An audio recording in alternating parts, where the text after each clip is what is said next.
Bharatiya Janata party से ये पूछना चाहती हूँ, आपको इतना अहंकार हो गया है कि आपको लगता है कि नरेंद्र मोदी जी बाबा साहब भीमराव अंबेडकर की जगह ले सकते हैं? आज तक अपने 11 सालों में ना प्रधानमंत्री की फोटो लगाई ना राष्ट्रपति की फोटो लगाई। अब हमें सीख देने की कोशिश करें।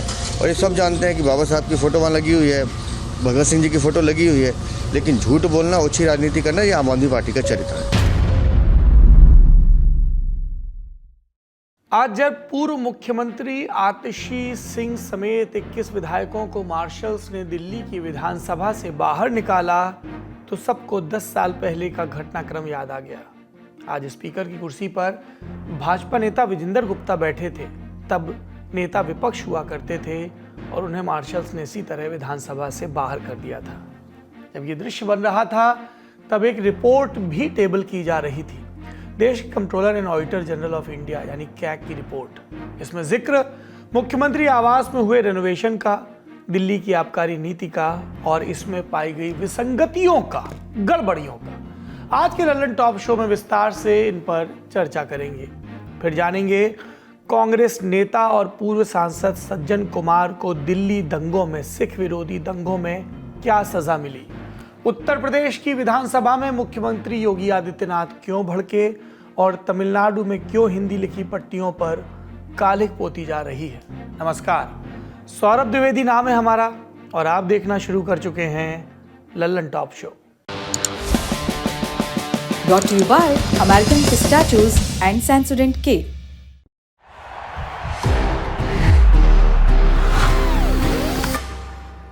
That's the power of pistachio. सबसे पहले बात दिल्ली विधानसभा की। नई सरकार के गठन के बाद 24 फरवरी को सत्र शुरू हुआ।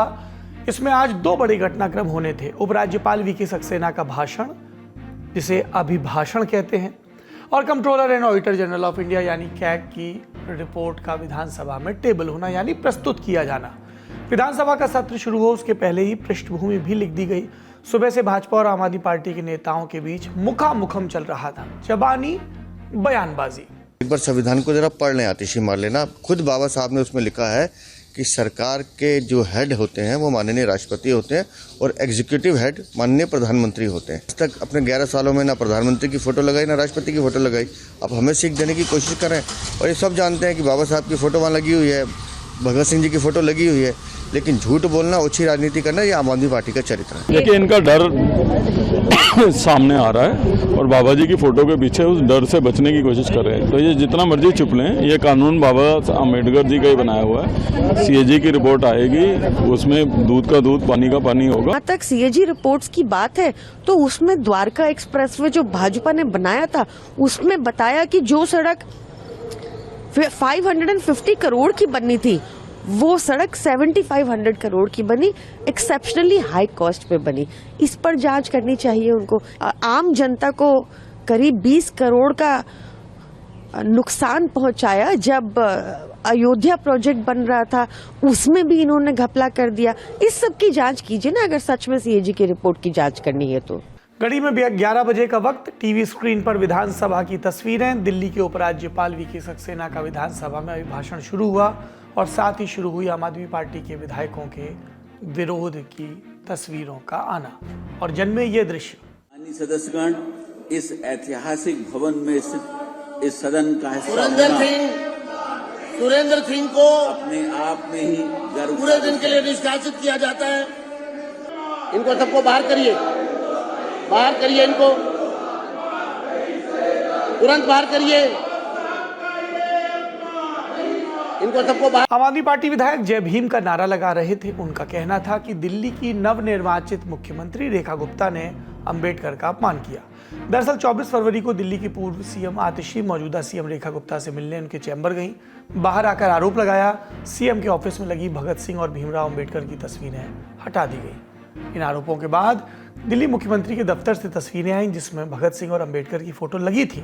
साथ ही आया बयान कि ऐसा कुछ नहीं हुआ जैसा आप नेता आरोप लगा रहे हैं। अब इसी मुद्दे को लेकर जब आज एलजी का भाषण शुरू हुआ तो आपके विधायक नारे लगाने लगे। जवाब में भाजपा विधायकों ने मोदी मोदी के नारे लगाए और फिर स्पीकर विजेंद्र गुप्ता की आवाज सुनाई दी, जल्दी बाहर निकालो, सफाई करो।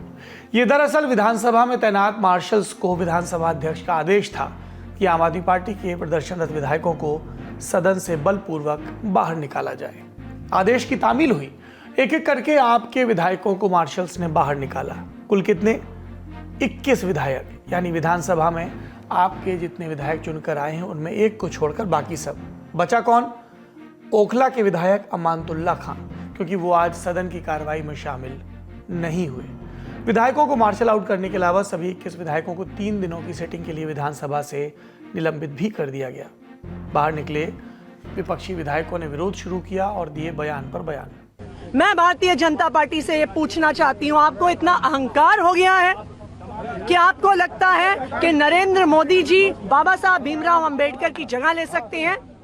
इसी के खिलाफ आम आदमी पार्टी ने प्रदर्शन किया और हम सदन से लेके सड़क तक इसके खिलाफ प्रदर्शन करते रहेंगे। मतलब तानाशाही की हद देखने को मिल रही है इस सरकार में।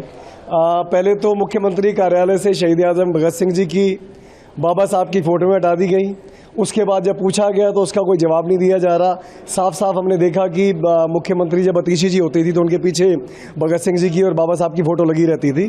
कल हम गए, मुख्यमंत्री रेखा गुप्ता जी से मिलने, फोटो में नहीं थी और उसके बाद कोई जवाब नहीं दिया जा रहा। इधर सदन के भीतर आप विधायकों की गैर मौजूदगी में एलजी का भाषण चालू रहा और उन्होंने ये कहा, मेरी सरकार ने कैबिनेट की पहली बैठक में ही दिल्ली में आयुष्मान भारत योजना को लागू करने का फैसला ले लिया है। इसके तहत 5 लाख तक का मुफ्त इलाज केंद्र सरकार द्वारा तथा 5 लाख तक का अतिरिक्त मुफ्त इलाज मेरी सरकार द्वारा कराया जाएगा। इस प्रकार यह सुनिश्चित होगा कि प्रत्येक लाभार्थी को 10 लाख रुपए तक का मुफ्त इलाज प्राप्त हो सके। हर गरीब महिला को प्रतिमाह 2,500 रुपए दिए जाएंगे। हर गर्भवती महिला को 21,000 रुपए की आर्थिक मदद और 6 पोषण किट दिए जाएंगे। हर गरीब परिवार की महिला को मात्र 500 रुपए में एलपीजी सिलेंडर उपलब्ध कराया जाएगा। 30 मिनट के लिए फिर सदन की कार्रवाई स्थगित हुई। दोबारा शुरू हुई दोपहर 12 बजे और अब सदन में वो होना था जिसकी पृष्ठभूमि लिखी जा चुकी थी दिल्ली विधानसभा के प्रचार के दौरान। कैग की रिपोर्ट को टेबल किया जाना था। स्पीकर विजेंद्र गुप्ता ने कहा, साल 2017-18 के बाद ये पहला मौका है जब सदन में कैग की रिपोर्ट टेबल की जा रही है। ये जो सीएजी की रिपोर्ट आज प्रस्तुत की जा रही है, वास्तविकता में एक भ्रांति फैलाई गई जिसको मैं सदन के समक्ष स्पष्ट करना चाहता हूं कि ये रिपोर्ट स्पीकर को दे दी गई है, लेकिन हाई कोर्ट ने जो टिप्पणियां की है इस पूरे मामले में, उससे आपको स्पष्ट हो जाएगा कि सीएजी की रिपोर्ट को किस तरह से दबाया गया। आज हम एक रिपोर्ट ला रहे हैं, उसका कारण ये है कि ये वॉल्यूमिनस है, बहुत बड़ा, चूंकि ये पिछले कई वर्षों का बैकलॉग है और हम चाहते हैं कि दिल्ली की जनता के सामने सब चीजें बहुत स्पष्ट रूप से आए। इसलिए आज एक रिपोर्ट सदन के पटल पर रखी गई है और इसी तरह से आने वाले दिनों में दूसरी रिपोर्ट लाई जाएगी। फिर नमूदार हुई मुख्यमंत्री रेखा गुप्ता। उन्होंने 2 रिपोर्ट प्रस्तुत की। पहली दिल्ली के मुख्यमंत्री आवास के रेनोवेशन से जुड़ी और दूसरी दिल्ली में आबकारी नीति यानी शराब से जुड़ी नीति पर रिपोर्ट। आप जानते ही हैं, दिल्ली के मुख्यमंत्री आवास का रेनोवेशन तत्कालीन मुख्यमंत्री अरविंद केजरीवाल के कार्यकाल में हुआ। इसकी जांच कैग ने की। रिपोर्ट में कहा, आवास के रेनोवेशन में बेजा पैसे खर्च किए गए। भाजपा ने इस रिपोर्ट को हवाला बनाया और रेनोवेटेड मुख्यमंत्री आवास को शीश महल की उपमा दी। इस पूरी बहस और कैग रिपोर्ट के कंटेंट को हमने ललन टॉप शो के एक पुराने एपिसोड में विस्तार से समझाया है। आप चाहें तो डिस्क्रिप्शन में लिंक देख सकते हैं। अब बात करते हैं दिल्ली की आबकारी नीति पर आई कैग रिपोर्ट पर। ध्यान रहे, ये वो आबकारी नीति है जो तत्कालीन मुख्यमंत्री अरविंद केजरीवाल के कार्यकाल में साल 2021 में आई। ये वो समय था जब दिल्ली की शराब की दुकानों पर एक पर एक शराब मुफ्त मिलने लगी है। सरकार पर आरोप, शराब के प्राइवेट प्लेयर्स को मुनाफा पहुंचाने के लिए आबकारी नियमों को तोड़ा मरोड़ा गया। ये भी आरोप कि ऐसा करने के एवज में शराब व्यापारियों से पैसे लिए गए। तब सीबीआई और प्रवर्तन निदेशालय यानी ईडी ने आम आदमी पार्टी के नेताओं और मंत्रियों के खिलाफ मुकदमा दर्ज कर जांच शुरू की। अरविंद केजरीवाल, मनीष सिसोदिया और संजय सिंह जैसे पार्टी के बड़े नाम जेल गए, जमानत पर अभी बाहर हैं, जांच जारी है। इस पूरे मैटर पर आज टेबल हुई कैग की रिपोर्ट में क्या कहा गया, विस्तार से जानते हैं। साल 2021 से 2022 तक की जो आबकारी नीति थी उसे इस हिसाब से डिजाइन किया जाना था कि दिल्ली में शराब व्यापारियों की मोनोपोली ना हो, एकाधिकार ना हो, साथ ही दिल्ली के हर एक इलाके में शराब की बराबर मात्रा पहुंच सके। लेकिन इस शराब नीति को बनाने में एक्सपर्ट कमेटी की सिफारिशों का ख्याल नहीं रखा गया और ना ही इन सिफारिशों को सरकारी रिकॉर्ड में जगह दी गई। फिर आबकारी नीति में बदलाव हुए और देखा गया कि शराब के थोक के लाइसेंस सरकारी लाइसेंस प्राप्त थोक व्यापारियों को देने के बजाय प्राइवेट प्लेयर्स को दिए जा रहे हैं। आबकारी टैक्स प्रति बोतल सेल पर लेने के बजाय लाइसेंस की फीस में वसूले जा रहे हैं। लाइसेंस धारक मैक्सिमम 54 फुटकर दुकानों का लाइसेंस ले सकते हैं, पहले संख्या 2 फुटकर दुकानों तक सीमित थी। नई शराब नीति में शराब व्यापारियों को छूट देने से पहले कैबिनेट और उपराज्यपाल की सहमति या रायशुमारी नहीं की गई। नॉन कन्फर्मिंग वार्ड्स जैसे अनियमित मार्केट वाले इलाके में दुकान खोलने की अनुमति समय से नहीं दी गई। इस वजह से भी राजस्व में 941 करोड़ रुपए का नुकसान हुआ। जिन लोगों ने अपना लाइसेंस समय से पहले सरेंडर कर दिया, उस लाइसेंस को फिर से इशू नहीं किया गया। इस वजह से राजस्व में 890 करोड़ रुपए का नुकसान हुआ। कोरोना महामारी के समय ठेकेदारों को नियमों के खिलाफ जाकर लाइसेंस फीस में छूट दी गई, जिसके चलते 144 करोड़ का नुकसान हुआ। लाइसेंस धारकों से सही तरीके से सिक्योरिटी डिपॉजिट नहीं वसूलने से 27 करोड़ का नुकसान हुआ। ऐसे कुल मिलाकर दिल्ली सरकार को 2002 करोड़ रुपए का नुकसान हुआ। मैं आपकी अनुमति से राष्ट्रीय राजधानी क्षेत्र दिल्ली सरकार से संबंधित भारत के नियंत्रक एवं महालेखा परीक्षक का दिल्ली में शराब के विनियम और आपूर्ति पर निष्पादन लेखा परीक्षा प्रतिवेदन वर्ष 2024 का प्रतिवेदन संख्या नंबर 1 की प्रतियां सदन पटल पर प्रस्तुत करती हूँ। जब ये रिपोर्ट सदन के भीतर प्रस्तुत की जा रही थी तब आप विधायक मौजूद नहीं थे। वो बाहर भीमराव अम्बेडकर की फोटो लेकर धरना दे रहे थे। सदन के भीतर रिपोर्ट टेबल होने के बाद सत्ता पक्ष के नेताओं के बयान आए, सुनते हैं। सारे विपक्ष को पता था कि सीएजी की रिपोर्ट आ रही है, इसलिए उन्होंने कल से माहौल बनाना शुरू किया और वो बाबा साहब अम्बेडकर जी की फोटो, शहीद आजम की फोटो, इन सब का मुद्दा बिल्कुल गलत बना रहे थे। ड्रामा कर रहे थे इस रिपोर्ट को ना आने देने के लिए, लेकिन ये सीएजी की रिपोर्ट एक वो दस्तावेज है जो अरविंद केजरीवाल, मनीष सिसोदिया के आम आदमी पार्टी के काले कारनामों का चिट्ठा खोलता है। ये सीएजी रिपोर्ट बताती है कि कैसे आम आदमी पार्टी ने पूरी दिल्ली की जनता को लूटने का काम किया। 2 दुकानें एक आदमी को मिलनी चाहिए थी, वहाँ 54 दुकानें तक दी गई हैं। तो ये रिपोर्ट बताती है कि कैसे अरविंद केजरीवाल ने अपने फायदे के लिए, अपनी चोरी, अपनी कमीशन बढ़ाने के लिए कैसे परसेंटेज में हेरफेर किया है। भाजपा के आरोपों पर विपक्षी आम आदमी पार्टी के नेताओं की प्रतिक्रियाएं भी आई। सीएजी रिपोर्ट बताती है कि भ्रष्टाचार 2 तरीके से हो रहा था, कि कितनी शराब बेची जा रही थी उसमें भ्रष्टाचार था, क्योंकि जो पैसा सरकार के पास आता था वो हर बोतल के हिसाब से आता था। तो जो, और ये सब जानते हैं कि जो शराब बेचने वाले थे वो किस पार्टी से जुड़े हुए थे, किस पार्टी के लोग थे जिन्हें शराब के ठेके मिले हुए थे, किस पार्टी के लोग थे जिनको शराब बनाने के ठेके मिले हुए थे। 2 साल से भारतीय जनता पार्टी यही राग अलाप रही है। 2 साल से इन्होंने सारी एजेंसियों को लगाया, ईडी को लगाया, सीबीआई को लगाया। 2 साल से हजारों छापे मारे गए, सारे जेल में डाल दिए गए, सारी जगह जांच कर ली, कुछ नहीं मिला आज तक। भारतीय जनता पार्टी केवल काम से बचने के लिए नए नए हथकंडे ढूंढ रही है, बहाने ढूंढ रही है। इन खबरों के बीच एक और अपडेट। 1 मार्च को खत्म होने वाला दिल्ली विधानसभा का ये पहला सत्र 2 और दिनों के लिए बढ़ा दिया गया है। पर ऐसा क्या होने वाला है? दरअसल दिल्ली विधानसभा में आज तो कैग की 2 ही रिपोर्ट टेबल की गई। कुछ और रिपोर्ट्स हैं जिन्हें आगे आने वाले दिनों में सदन के पटल पर रखा जाएगा। इन रिपोर्ट्स में है 2021, 2022 और 2023 के वित्त वर्ष की स्टेट फाइनेंस ऑडिट रिपोर्ट। इसके अलावा वाहनों के प्रदूषण की रोकथाम, general health, public health, Delhi परिवहन निगम की वर्किंग और वाहनों के प्रदूषण और वित्त वर्ष के राजस्व, इकोनॉमिक, सोशल, जनरल सेक्टर और पीएसयू की रिपोर्ट भी प्रस्तुत किए जाने की संभावनाएं हैं। यानी अरविंद केजरीवाल के कार्यकाल में वित्त की आमद और वित्त का खर्चा, और यदि इसमें कोई विसंगतियां हैं, इसके बारे में विस्तार से बात होने वाली है आगे आने वाले समय में। इस पर और जानकारी के लिए रुख करते हैं दिल्ली विधानसभा और दिल्ली की राजनीति पर नजर रखने वाले पत्रकारों का। अब ये बड़ा रोचक सा मसला है कि जब 14 रिपोर्ट पेंडिंग है और पहले बीजेपी ही इस बात को लगातार उठाती रही है, कि उन सभी रिपोर्ट्स को सार्वजनिक कर दिया जाए, क्योंकि तमाम रिपोर्ट्स या तो अरविंद केजरीवाल जब मुख्यमंत्री थे तब की है या फिर उससे भी पहले की। तो ये एक बड़ा सवाल ज़रूर था कि ये रिपोर्ट एक साथ सार्वजनिक क्यों नहीं की जा रही है। इसमें कई सारे मसले हैं। उस मसले में एक बात जो समझ में आती है वो ये भी कि चूँकि इतनी सारी रिपोर्ट्स हैं और एक साथ अगर रिपोर्ट टेबल कर दी जाएगी तो सभी रिपोर्ट पर चर्चा करने के लिए विधायकों के पास कम समय होगा कि वो उसे पढ़ें भी और फिर उसके तमाम डिटेल्स को विधानसभा में चर्चा के तौर पर सामने लेकर के भी आए।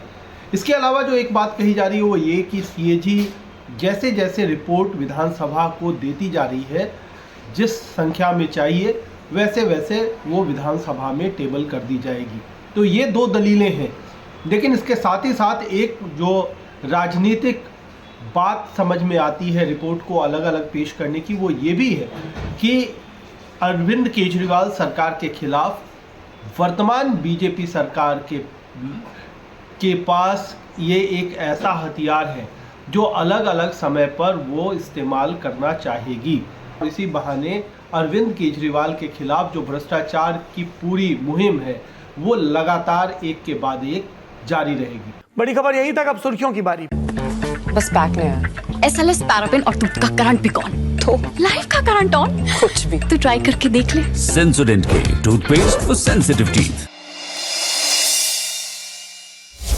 प्रधानमंत्री नरेंद्र मोदी 2 दिन के असम दौरे पर हैं। आज यानी 25 फरवरी को प्रधानमंत्री मोदी ने गुवाहाटी में एडवांटेज असम 2.0 समिट में शिरकत की। ये समिट असम में निवेश और विकास की नीयत से मनाया जाने वाला आयोजन है।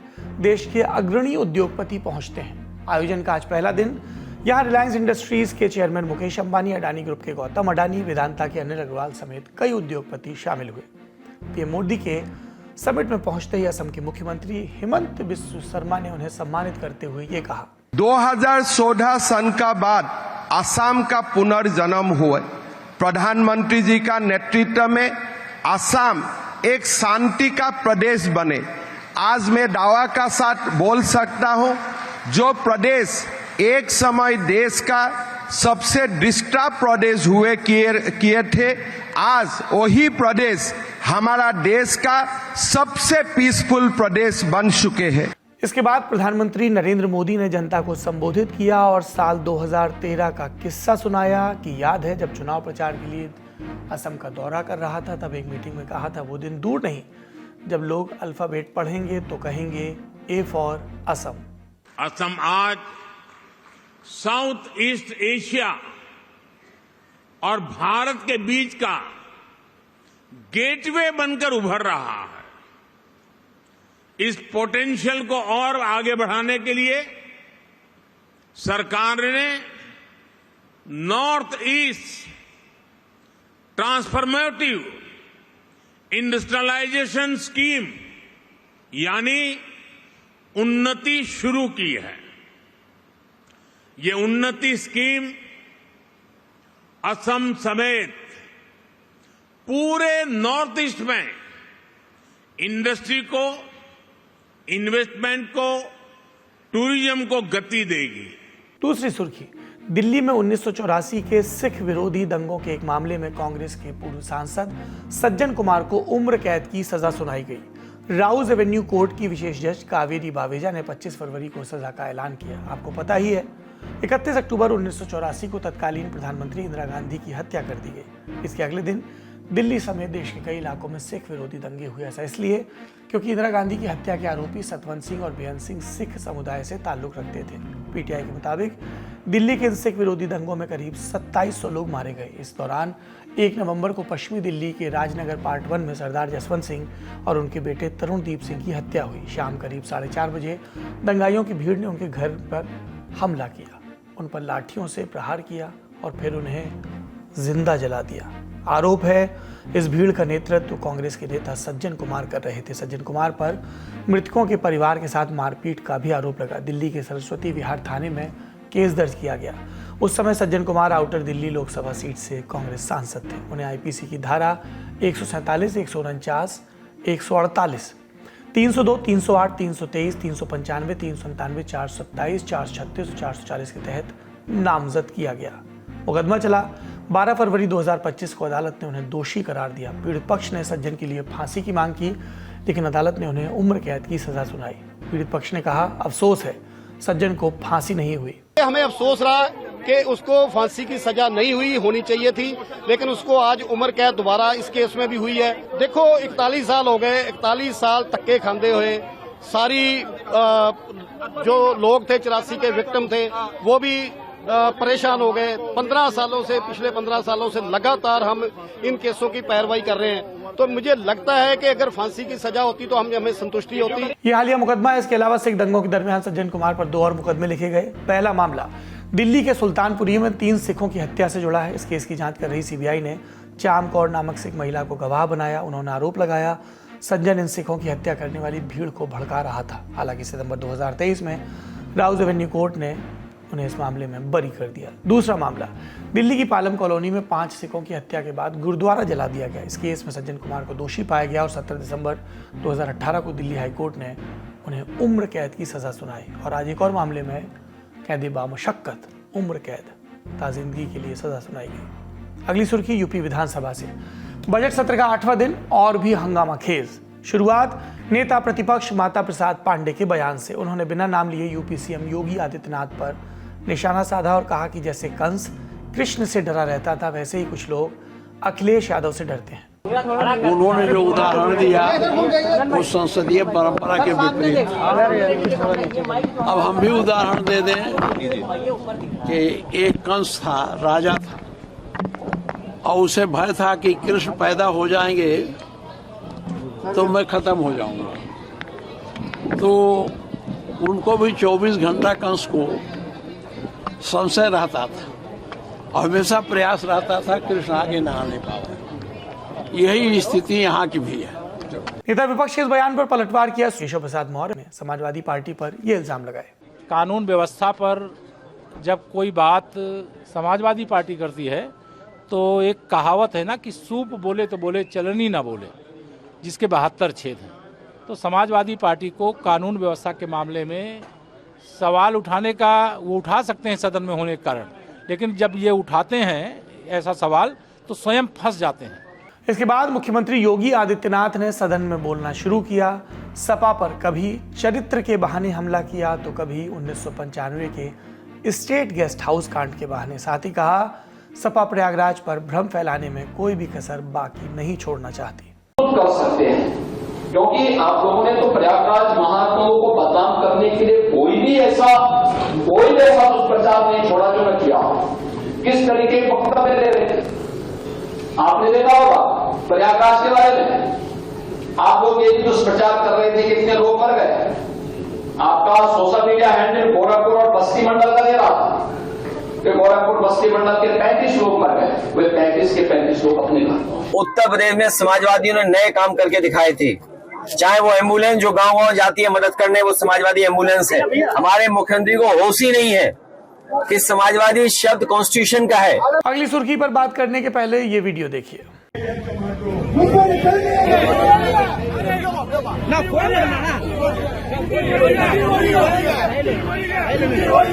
वीडियो तमिलनाडु से है, जहां पर जनता हिंदी भाषा के खिलाफ प्रदर्शन कर रही है। वो तमाम बोर्ड्स और होर्डिंग्स जहां भी हिंदी में कुछ लिखा पा रहे हैं कालिक पोती जा रही है। प्रदर्शन शुरू हुए वहां की एम.के. स्टालिन सरकार के एक ऐलान के बाद। दरअसल 22 फरवरी को चेन्नई से 180 किलोमीटर दूर मौजूद कदलूर में आयोजित अभिभावक शिक्षक संघ के एक कार्यक्रम में तमिलनाडु के मुख्यमंत्री और द्रविड़ मुन्नेत्र कड़गम के नेता एम.के. स्टालिन ने शिरकत की। उन्होंने कहा केंद्र सरकार की राष्ट्रीय शिक्षा नीति नेशनल एजुकेशन पॉलिसी को प्रदेश में हम लागू करने के पक्ष में नहीं है। तर्क एनईपी के माध्यम से तमिलनाडु पर हिंदी भाषा थोपी जा रही है। एनईपी में ऐसे प्रावधान किए गए हैं जिससे बच्चे स्कूलों से दूर हो जाए, ये भी तर्क स्टालिन ने गिनाए। अब साल 2020 में एनईपी में ऐसा क्या हुआ जिसे तमिलनाडु सरकार भाषा के स्तर पर आंक रही है। दरअसल एनईपी में एक प्रावधान है जिसे 3 लैंग्वेज पॉलिसी या त्रिभाषा नीति कहते हैं। इसके तहत किसी भी राज्य के स्कूलों में पढ़ने वाले छात्र 3 भाषाएं सीखेंगे। एक भाषा उनके राज्य की भाषा और बाकी 2 भारत में बोली जाने वाली कोई भी 2 भाषाएं, कुल 3 भाषाएं। यही नीति गतिरोध के केंद्र में है। अब इस मुद्दे पर सबसे पहले केंद्रीय शिक्षा मंत्री धर्मेंद्र प्रधान ने 15 फरवरी को वाराणसी में पत्रकारों से बात करते हुए टिप्पणी की, तमिलनाडु सरकार पर निशाना साधा। क्या कहा? राजनीतिक मतभेद के चलते वो अपने यहाँ एनईपी लागू नहीं करना चाहते। Education should not be politicized. Misrepresented fact is not going to solve anything. Even many non-BJP states are implementing NEP. Tamil Nadu is losing around 5,000 crore rupees, not only 2,500, by not implementing PM series schools, which is focused on scientific education. इसके बाद केंद्रीय शिक्षा मंत्री ने CM Stalin को एक चिट्ठी लिखी। 21 फरवरी को लिखी इस चिट्ठी में शिक्षा मंत्री ने कहा कि एनईपी में उल्लिखित 3 भाषा की नीति साल 1968 से देश की शिक्षा नीति की रीढ़ है, लेकिन दुर्भाग्य है कि देश की प्रगतिशील शिक्षा नीति में शामिल होते हुए भी तमिलनाडु ने इसे कभी अपने यहाँ लागू नहीं किया, जिसके चलते स्कूलों में भारतीय भाषाओं की शिक्षा में गिरावट आई। धर्मेंद्र प्रधान ने आगे लिखा, तमिलनाडु देश के संविधान के खिलाफ जा रहा है। अगर राज्य अपने यहाँ केंद्र की राष्ट्रीय शिक्षा नीति लागू नहीं करता तो उसे समग्र शिक्षा अभियान के तहत मिलने वाली 2000 करोड़ की मदद नहीं मिलेगी। केंद्रीय शिक्षा मंत्री की चिट्ठी पर प्रतिक्रिया देते हुए सीएम स्टालिन ने कहा, अगर हम अपने राज्य में एनईपी लागू करते हैं तो राज्य को 2000 साल पीछे ले जाएंगे और वो 2 या 10,000 करोड़ भी दें तो भी हम अपने एनईपी लागू नहीं करेंगे। ये भी कहा, समग्र शिक्षा अभियान के पैसे देने के लिए शिक्षा मंत्री तमिलनाडु को ब्लैकमेल कर रहे हैं। इसके बाद तमिलनाडु के तमाम इलाकों में हिंदी विरोधी आंदोलन नए सिरे से शुरू हो गया। हालांकि द्रविड़ पॉलिटिक्स की जब बुनियाद पड़ रही थी, खासतौर पर 60 के दशक में, तब भी ये आंदोलन प्रखर था। 50-60 के दशक में हिंदी विरोध राज्य में हो रही एक हाई प्रोफाइल गतिविधि नहीं है। लोकसभा सीटों के परिसीमन पर भी रात ढली हुई है। केंद्र सरकार की योजना है साल 2026 में जनगणना के बाद देश भर में लोकसभा सीटों का नए सिरे से परिसीमन हो। हर 10 साल पर होने वाली एक्सरसाइज है। सीटों की पैमाइश बदलती है, जिम्मा केंद्रीय परिसीमन आयोग के पास होता है। तमिलनाडु सीएम स्टालिन का कहना है कि अगर परिसीमन हुआ तो अकेले तमिलनाडु से 8 लोकसभा सीटें चली जाएंगी।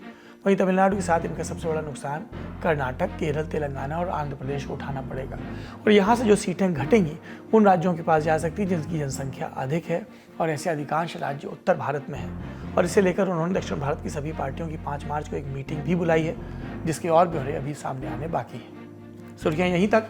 आज का ललन टॉप शो यहीं समाप्त होता है। अंतर्राष्ट्रीय प्रसंगों से जुड़ा हमारा रोजाना का कार्यक्रम दुनियादारी भी जरूर देखिए, जिसमें आज हमने बात की फ्रांसीसी राष्ट्रपति इमैनुअल मैक्रो और अमेरिकी राष्ट्रपति डोनाल्ड ट्रंप की मुलाकात के बारे में।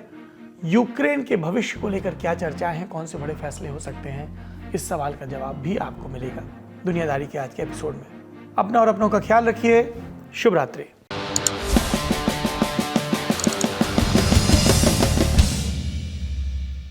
बिक्की जॉन प्यार का भूखा, काऊ के धन दौलत का नाव। अंधेरा मुझे प्रिय है, मुझे अंधेरे की औलादों से क्या नफरत होगा। फिर अपनी आजा गुफाओं में आ मेरा फेवरेट गाना है बस। आजा गुफाओं में अभी ना एक एआई से बनेगा ताऊ जो एक अंधेरी गुफा के सामने खड़े हुए हैं और बोल रहे हैं आइए।